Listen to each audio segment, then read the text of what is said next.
नमस्कार। आइए सुनते हैं माँ की मधुर स्मृतियाँ नामक पुस्तक से भगनी देव माता की श्री श्री माँ शारदा देवी की स्मृतियाँ। सिस्टर देव माता की स्मृतियों का प्रथम भाग हम इससे पहले प्रस्तुत कर चुके हैं, जिसमें उन्होंने बताया कि मेरी कोलकाता की यात्रा एक तीर्थ यात्रा के समान थी। वे आगे बता रही हैं कि मेरी तीर्थ यात्रा आधुनिक प्रकार की थी। एक तो यह ट्रेन से और फिर जूते पहनकर हुई, परंतु मैं प्राचीन रीति का पालन करने की चेष्टा कर रही थी और अपने साथ कुछ प्रणामी की चीजें भी ले जा रही थी। भारतीय धार्मिक परंपरा में किसी महापुरुष के पास खाली हाथ जाना अनुचित माना जाता है। सामान के रूप में मेरे साथ था संघ के वरिष्ठ सन्यासियों के लिए एक नए सूती वस्त्र में बंधी करघे पर बनी किनारी वाली वस्त्रों की एक बड़ी पोटली, एक बड़ी टोकरी में भरे हुए केवल दक्षिण भारत में पाए जाने वाले दुर्लभ जाति के संतरे, ट्रेन में उपयोग हेतु बिस्तर, लोहे का एक संदूक, एक अन्य टोकरी में फल और कुछ किताबें। चेन्नई से कोलकाता अधीरता के साथ एक एक कर 40 घंटे बिताने के बाद अगले दिन दोपहर से कुछ पहले मैं वहां पहुंची। स्टेशन पर भगनी क्रिस्टीन मुझे लेने आई थीं। वह मुझे बाग बाजार के बालिका विद्यालय में ले गईं, जहां मां का स्निग्ध प्रेम मेरी प्रतीक्षा कर रहा था। माँ ने मेरे रहने के लिए अपने मकान में ही ऊपरी मंजिल पर एक कमरा तैयार रखा था। वहां से बीच के घरों की छतों के पार गंगा जी के दर्शन होते रहते थे, परंतु उस मकान में कई लोगों को संक्रामक रोग हो जाने के कारण मेरे लिए स्कूल भवन में ही सोने की व्यवस्था अधिक सुरक्षित समझी गई।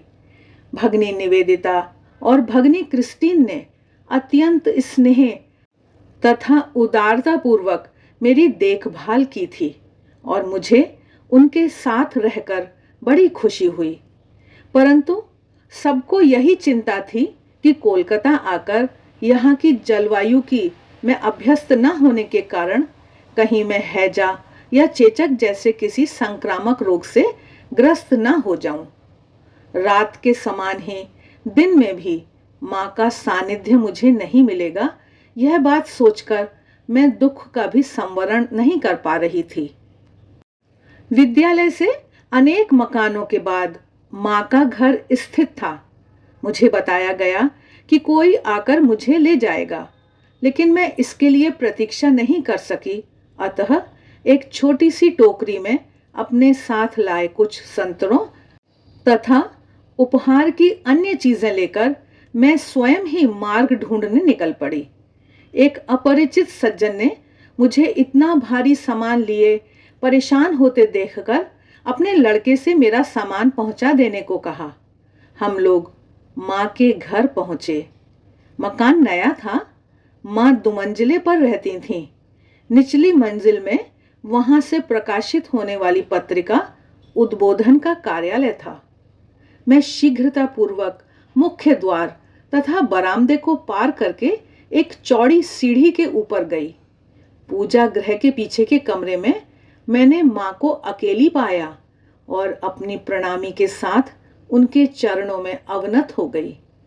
मृदु विस्मय के साथ उन्होंने 2 बार मेरे नाम का उच्चारण किया। इसके बाद उन्होंने आशीर्वाद देते हुए अपना हाथ मेरे सिर पर रख दिया। उनके इस स्पर्श से मेरे अंतर से नव जीवन की तरंगों ने उठकर मेरे पूरे अस्तित्व को सराबोर कर दिया। वे मुझे मंदिर की वेदी के पास ले गईं। वहां प्रणाम करने के बाद मैं नीचे बैठ गई और वे विश्राम करने के लिए पास ही लेट गईं। एक सन्यासिनी आकर उनका शरीर दबाने लगी। भारत में प्रेमपूर्ण सेवा की यही प्रचलित रीति है। यह देखकर मेरे मन में प्रश्न उठा, किसी दिन क्या मैं भी उनकी इसी प्रकार सेवा करने का सौभाग्य पा सकूंगी? मेरे मन में यह विचार उठने की देर थी कि उन्होंने इशारे से मुझे पास बुलाकर उस सन्यासिनी का स्थान ग्रहण करने को कहा। उनके कोमल सुडौल श्री अंगों के स्पर्श का सौभाग्य पाना एक दुर्लभ आशीर्वाद था, लेकिन संगमरमर के फर्श पर लगातार घुटने टेके रहना मेरे लिए कष्टकर हो उठा। एक बार फिर उन्होंने मेरे मन की बात जानकर मुझे अपने पास बिठा लिया।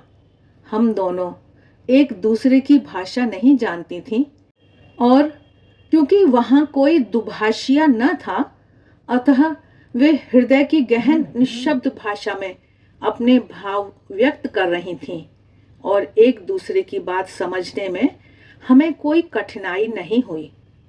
माँ ने मुझे तत्काल अपने दैनंदिन कार्यों में लगा लिया और अपने कमरे की देखभाल का कार्य दिया। मैं प्रतिदिन खूब सवेरे आकर उनका बिस्तर ठीक ठाक कर देती और सब कुछ सजा देती। यह सब करते समय मैंने देखा कि सामने के बरामदे की ओर खुलने वाली 5 बड़ी खिड़कियों के कांच पेंट आदि के धब्बों के कारण धुंधले हो गए हैं। हमेशा खुली रहने के कारण उन खिड़कियों की ओर किसी का ध्यान ही नहीं गया था।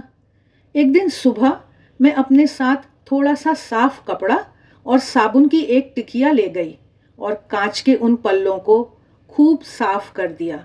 इसे देखकर माँ बड़ी आनंदित हुई।